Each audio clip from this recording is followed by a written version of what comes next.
ಇದರ ಕಾನ್ಸೆಪ್ಟ್ನ ನಮ್ಮ ಇಂಡಿಯಾದಲ್ಲೂ ಉಪಯೋಗಿಸಿದ್ರೆ ಅಲ್ಲಿ ಇಲ್ಲಿ ಪ್ಲಾಸ್ಟಿಕ್ ಎಸೆಯೋದು ತಪ್ಪು. ಎಷ್ಟು ಚೆನ್ನಾಗಿದೆ ನೋಡಿ, ಇದನ್ನ ಇದ್ರೊಳಗೆ ಹಾಕಿದ್ರೆ ಸಾಕು.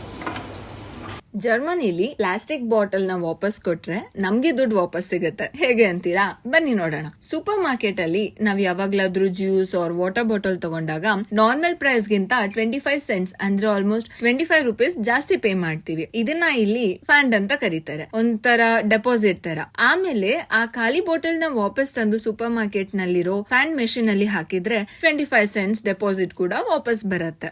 ಬೇರೆ ದೇಶದ ಇದರಿಂದ ಸ್ವಿಟ್ಜರ್ಲ್ಯಾಂಡ್ ಅಲ್ಲಿ ಬೇರೆ ಆಸ್ಟ್ರಿಯಾ ಬೇರೆ ದೇಶವಾದ್ರೆ ಇಲ್ಲಿ ತಗೊಳಲ್ಲ, ಅದು ಬೇರೆ ಕಂಟ್ರಿನಲ್ಲಿ ತಗೊಳ್ಳಲ್ಲ, ಆ ಕಂಟ್ರಿನಲ್ಲೇ ರಿಟರ್ನ್ ಮಾಡಬೇಕು. ತಗೊಂಡಿರ್ತೀವಿ, ಆ ಕಂಟ್ರಿಲೇ ಇವನ್ನ ವಾಪಸ್. ಎಷ್ಟು ಸಿಂಪಲ್, ಎಷ್ಟು ಯೂಸ್ಫುಲ್ ಇದೆ ಅಲ್ವಾ? ಈ ತರ ಪಾಲಿಸಿ ಇಂಡಿಯಾಲೂ ಇದ್ರೆ ಯಾರು ಎಲ್ ಬೇಕಲ್ಲಿ ಬಾಟಲ್ ಎಸೆಯಲ್ಲ. ಇನ್ ಕೇಸ್ ಬಾಟಲ್ ಇದ್ರೂ ಯಾರು ಬಿಡಲ್ಲ. ಸೊ ಪ್ಲಾಸ್ಟಿಕ್ ಎಷ್ಟ್ ಡೇಂಜರಸ್ ಅಂತ ಎಲ್ಲರಿಗೂ ಗೊತ್ತು. ನಮ್ ಇಂಡಿಯಾಲೂ ಇದನ್ನ ಇಂಪ್ಲಿಮೆಂಟ್ ಮಾಡಿದ್ರೆ ತುಂಬಾ ಯೂಸ್ ಆಗತ್ತೆ ಅಲ್ವಾ? ಆದಷ್ಟು ಶೇರ್ ಮಾಡಿ ಅಂಡ್ ಪ್ಲಾಸ್ಟಿಕ್ ನ ಎಲ್ಲಾ ಕಡೆ ಎಸಿಬೇಡಿ.